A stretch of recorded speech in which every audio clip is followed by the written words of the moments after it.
Dan bid vanoggend, Here is wonderlik, amen, en ons harte brand daar regtig die liefde en die kompassie vir Here.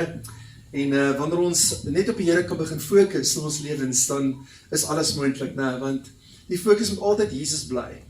En daar's baie dinge wat ons weerhou van die fokus van die Here, wat ons weerhou om op hom heeltemal te fokus. En Paulus sê hierdie woorde, hy sê ek wil niks anders ken, behalwe Christus hom as gekruisigde. Ek beskou die ander dinge as drek. So baie keer kom daar redenasies wat mense het uit die woord uit, wanneer gaan die anti-Christus kom en wanneer gaan dit gebeur en wanneer gaan dit gebeur. Paulus sê ek wil niks anders weet as Christus en hom as gekruisigde nie.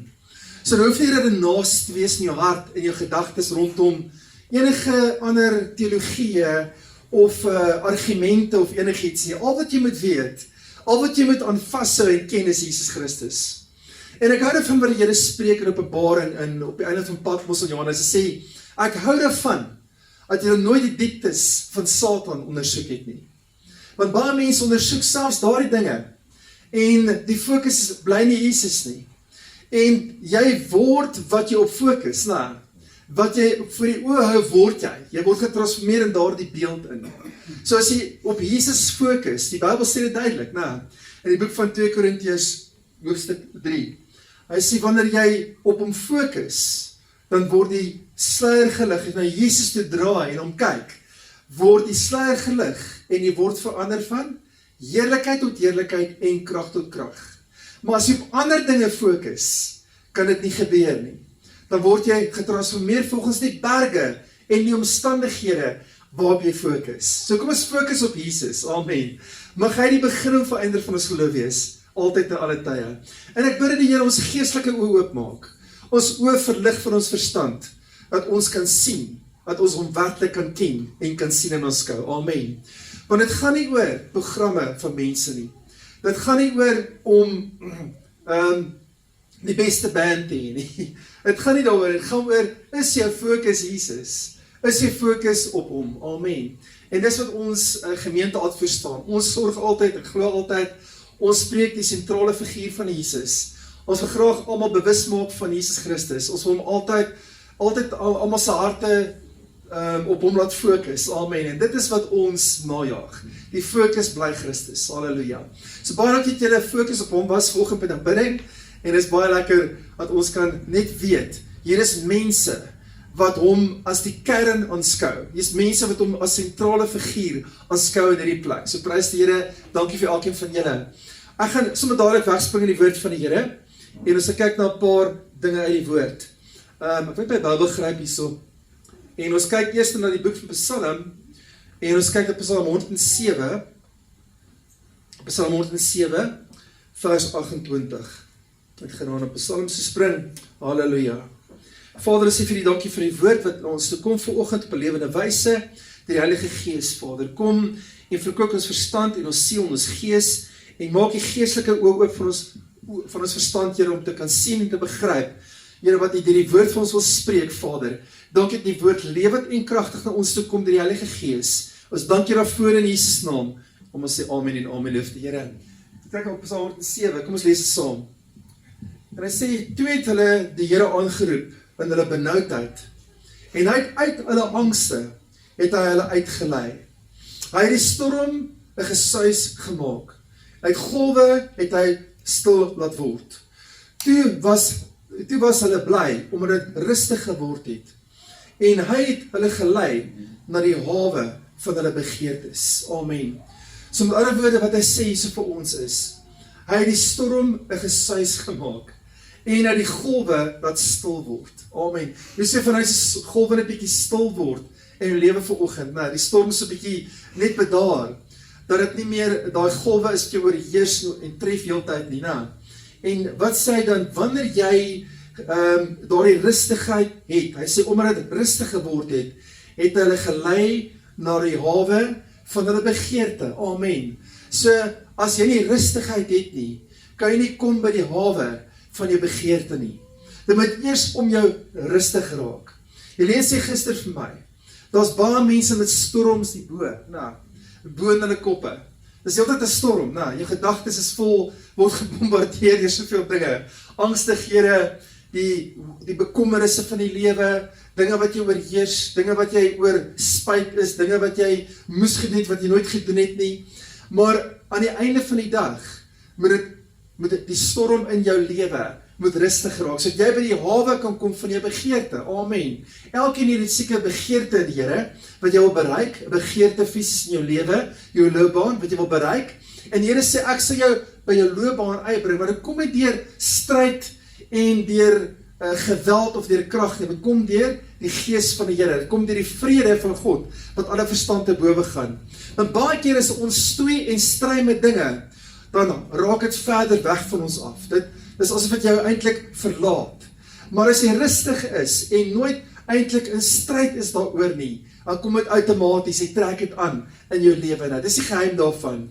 So baie kere is daar mense wat heeltyd in strewe is en so hard probeer om dinge uit te probeer redeneer, dinge uit te pleis en dinge te laat werk, dat hulle verloor die greep daarop, want hulle struikel te veel, hulle strewe te veel, amen. Maar Here sê, ek bring jy net in 'n plek in, waar jy in my rus kan ingaan, en in my rus is daardie dinge moontlik, amen. So, kom ons rus in vandag, in die naam van Jesus. Hierdie boodskap vandag, wil ek titel eintlik die Here oor die storms.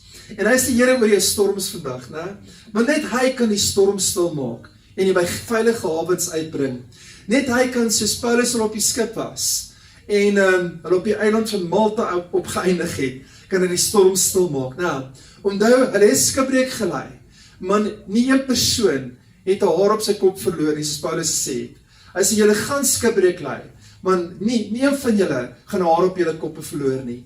En wat het gebeur? Die Here het hulle by 'n eiland Malta uitgebring, waar 'n hoofman was wat baie siek was, en hy kon gesond word. Nou, en daardeur het hy gedemonstreer God se krag is in sy lewe. So, het maak nie saak hoe groot jou storm is nie. Die Here het 'n doel met elke storm. Hy bring jou by die beste plek uit. Hy bring jou by 'n plek uit waar jy bruikbaar is. Hy bring jou by 'n plek uit waar jy geaktiveer word deur die Heilige Gees, om nog steeds die beste te doen, en die krag van God te sien, in jou lewe manifesteer. Amen. En dit is wonderlik, dat die Here ons deur sy Gees vanoggend, na 'n plek toe lei. Hy is besig om jou te lei, in jou storm, deur jou storm, na die beste plek toe, ooit in jou lewe. Amen. Die storms is daar, en is bedoel vir ons, om by die beste uit te kom, wat God vir ons het natuurlik. Halleluja. En in die storm versterk hy ons altyd, deur sy genade. Loof die Here. Paulus sê in sy storm, in die boek van 2 Korintiërs, wat ons hier voor het, is it, therefore, I take pleasure in infirmities, in reproaches, in needs, in persecutions, in distress for Christ's sake. For when I am weak, then I am strong. Hy skryf dit, toe hy vir die Here vra, Here, vat die doring uit my vlees uit, dis te veel vir my om te hanteer. En die Here sê 2 keer vir my genade is vir jou genoeg. My genade is vir jou genoeg, en baie kere dink ons stryd en ons probleme is baie erg. Maar wanneer ons vra vir genade, sal die Here genade gee. Maar die Here sê vir Paulus, ek gaan die doring nie uithaal nie, want my genade is altyd daar vir jou, Paulus. En daarom skryf hy die volgende, hy sê, in my stryd, in my vervolginge, in my bekommernisse, vir Christus se onthaalwe, is ek swak, maar dan is ek sterk in hom. Amen. Vir Christus se onthaalwe in my, sal ek hierdie dinge trotseer, en is ek bly oor die dinge wat met my gebeur. So hy sê, ek verheug myself, I take pleasure in infirmities. Kan ons dit van ons dinge sê, ons probleme sê? Ek verheug myself oor die probleme om my. Ek is eintlik bly daaroor, want dit maak my sterker. Amen. Want wanneer ek swak voel, is God sterker in my. En die Here sal opstaan in jou, met al sy gesag, en al sy krag, en oor jou vyande heers, oor jou probleme heers, oor jou storms heers in jou lewe, oor elke probleem heers hy. Halleluja, want hy is die sterker een. Hy wil jy moet weet, hy is die een wat die storm stil maak, nie ons nie. Hy is die een wat die storm stil maak. Hy is die een wat die rigting bepaal. Hy is die een wat sê, kom ons gaan aan die ander kant toe. Kom ons gaan daar uitkom. En elkeen hier wat hier is, jy moet net berus in hom, net sterk wees in hom. En dit is so dat ons baie keer nie die persepsie sien, of die einddoel sien van wat God mee besig is nie. Jy gaan deur 'n storm, jy gaan deur 'n stryd vanoggend, jy gaan deur 'n geweldige probleem vanoggend, maar die Here is saam met jou in die storm. Wat moet ons doen in die storm om die storm te oorleef? Ons moet die Here vra, Here, help my om te sien wat werklik aangaan. Want onthou net, in hierdie wêreld sien ons met fisiese oë.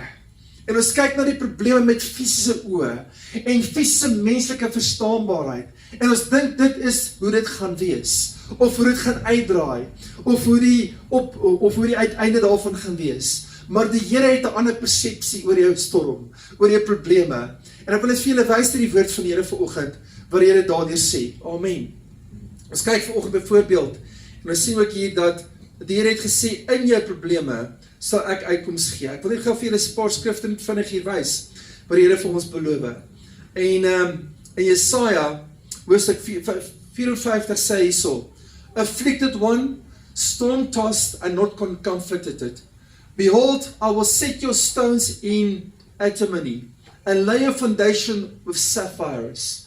I will make your pinnacles a gate, your gates of cubinos, and all your wall of precious stones. All your children shall be taught by the Lord, and great shall be the peace of your children. In righteousness you'll be established. So hy sê, daar was 'n storm gewees, maar kyk wat gebeur na die storm. Ek lê vir jou safiere in jou fondasie. Jou kinders gaan geleer word in geregtigheid. Amen. En daar gaan groot vrede oor jou kinders heers. And great shall be the peace of your children. Nadat jy uit die storm gekom het, you afflicted by the storm. Nadat jy uit die storm gekom het, is daar iets beters altyd vir jou, né? Daar's altyd meer vrede vir jou kinders. Halleluja. Jou kinders se vrede gaan groot wees. Daai woord vrede is die woord shalom. Dit beteken vrede met bonatuurlike groot voorsiening vir jou kinders, vir jou generasie. Amen. So die storms is daar om jou eintlik te help om by die beste uit te kom, om geweldige dinge te beleef in die Here later, wat hy vir ons beloof. In righteousness you'll be established, you shall be far from oppression, and you shall not fear. From the terror it will not come near you. If anyone stirs up strife, it is not from me. Whoever stirs up strife with you shall fall because of you. Shall fall because of you. Not because of me, but because of you. Amen. Die Here vat jy deur 'n storm, om jy soveel van sy mag en gesag te gee, sy krag in jou lewe, so enige iemand wat teen jou opstaan, sal voor jou val. Amen, sê die woord van die Here hier. Enige iemand wat teen jou strewe, sal voor jou val, omdat jy sterk geword het in die Here, in die krag van sy sterkte. As iemand jou aanval, sal hulle oor jou val, sê die woord van die Here. En hulle word eintlik jou vyande. Hulle kies om jou vyande te wees. Jy is die vyande van hulle nie. Jy seën hulle, jy spreek hulle vry, jy vergewe altyd, en dis die geheim. Om vry te spreek en te vergewe in jou storm.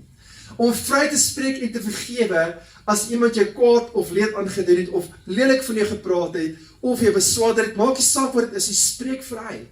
Want in die storm gaan die Here jou vrede vir jou gee. En hoe gaan jy vrede hê? Net deur die liefde in jou hart vir hulle, vir jou vyande. Amen. En dit is hoe die Here jou oprig, om voor jou vyande te triomfeer.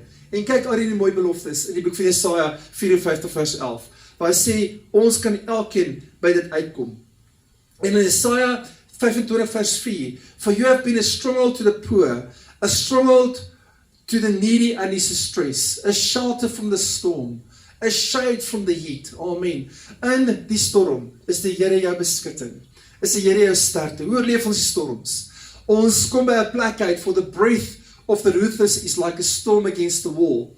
Ek hoor 'n bietjie wat sê die Here, ek is jou beskutting in die storm.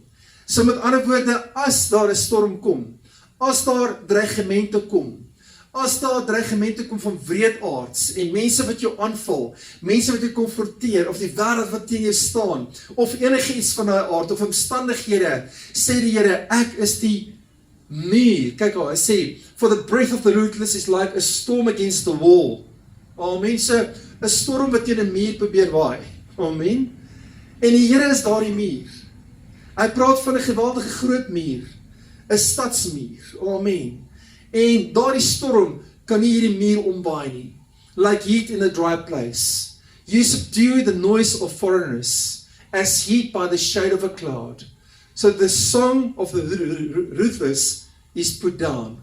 So as hulle dink, hulle is bly oor waar hulle jou het, hulle is verheug daaroor, hulle sing liedjies oor jou, en waar die vyand dink hy het jou vanoggend, die Here sê, nee, die liedere, die blydskap van daardie wreedaards, word neergedruk, word vernietig, word teleurgestel vanoggend in Jesus naam. Amen. Want jy staan in God en hy staan vir jou in die midde van die storm. Is hy jou vesting, hy is jou beskutting, hy is jou magtige toring en jy hardloop na hom toe elke keer wanneer storms kom. Nou, so die geheim is hy jou oë op Jesus. Hy jou oë op die koning wat vir jou stry. Die muur wat daar is, jou beskutting en jou sterkte. Jy hou jou oë net op hom vanoggend. Amen. So, om daarin te gaan beteken, ons gaan in hemelse plekke, en ons gaan, wanneer ons bid, gaan haal ons informasie, hierdie tipe informasie, uit die woord uit, wat nodig is, om ons staande te laat bly. En wanneer ons daardie informasie ontdek, wat God vir ons gee, deur gebed, openbaring kennis, baie keer in gebed, maak die Here jou oë oop oor ietsie, geestelik, jy begin beter verstaan, baie keer in gebed, dan is jy in 'n plek waar jou hart rustig geraak, baie keer in gebed, voel jy daar's 'n deurbraak, amen, en jy moet 'n deurbid, tot deurbraak kom, in die naam van Jesus vanoggend, en daardie informasie wat jy tap uit hemelse plekke, word hier geïmplementeer, en word hier gemanifesteer op die aarde. Jy het altyd daardie informasie nodig, uit hemelse plekke, en hoe kom ons by daardie plek uit? Ons begin te kommunikeer met hom, wat alles verstaan. Ons begin ons lewe te wy in gebed elke keer. Ons begin ons harte in lyn te kry met wat hy gespreek het, deur sy kosbare woord. So hier beloof die Here vir ons, al kom die storms, jy sien die winde waai, die Here sê hy is 'n storm in die tye, en hy is jou skaduwee van die hitte.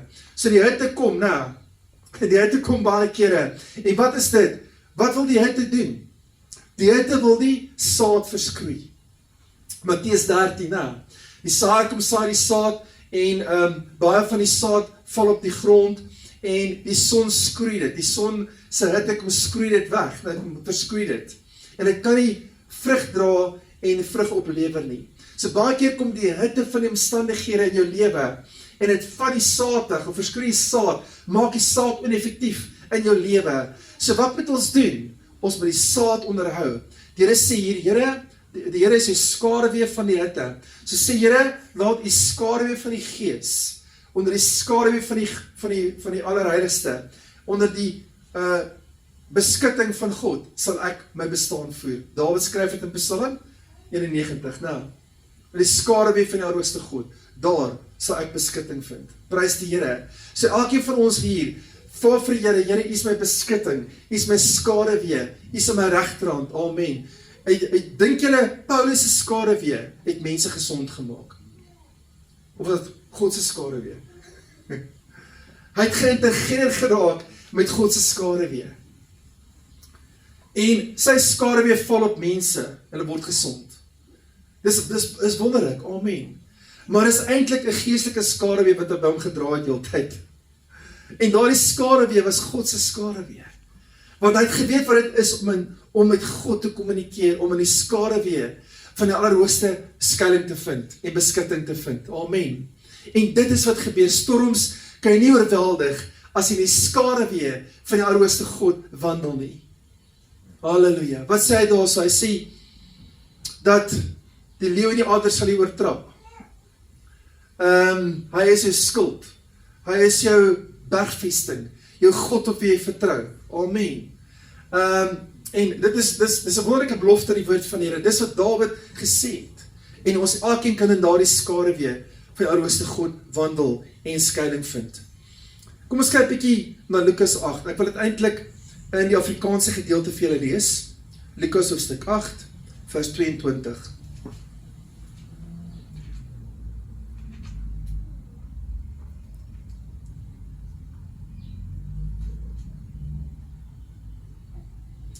En op een van daardie dae het hy sy disippels in 'n skuit gegaan En hy het vir hulle gesê, laat ons oorvaar na die oorkant van die see. En dis die eerste ding, die Here sê altyd vir jou, jy gaan by 'n veilige hawe uitkom. Né? Hy het dit klaar beloof. Kom ons vaar oor na die oorkant toe. Jesus sê, julle gaan na die oorkant toe vaar. So, laat ons oorvaar na die oorkant van die see, en hulle het weggevaar. En terwyl hulle seil, raak hy aan die slaap. Hier raak die Here aan die slaap. En op jou seiltog, op jou boot, op jou middel wat jou vervoer in die geeswêreld. As jy in daardie lewe is en jy konfronteer baie storms op hierdie skuit van jou, hierdie boot waarin jy is vandag. Want elkeen het 'n boot. 'n Boot simboliseer jou roeping, jou journey, kom ons stel dit so, jou reis, in die lewe. En in hierdie reis is daar baie kere winde wat jy van koers af wil vat. Daar's baie kere storms wat jy nie beplan het nie. Daar's baie kere omstandighede wat jy nie voor kan sien nie. Maar in hierdie reis, sê die woord van die Here, het die Here aan die slaap geraak. Die Here het aan die slaap geraak op hierdie boot. So, op hierdie reis, voel dit vir jou of die Here aan die slaap is vanoggend. Voel dit vir jou of die Here aan die slaap geraak het. Okay, kom ons wees realisties, kom ons wees eerlik. Jy kan baie keer sê ja, want ek bid en niks gebeur nie. Ek vra en ek bid en ek smeek en ek gaan ure en ure en ek spandeer tyd met hom en ek lees my woord, ek lees my Bybel, maar waar is die oplossing? Waar is die oorwinning in my lewe? En daar voel jy vandag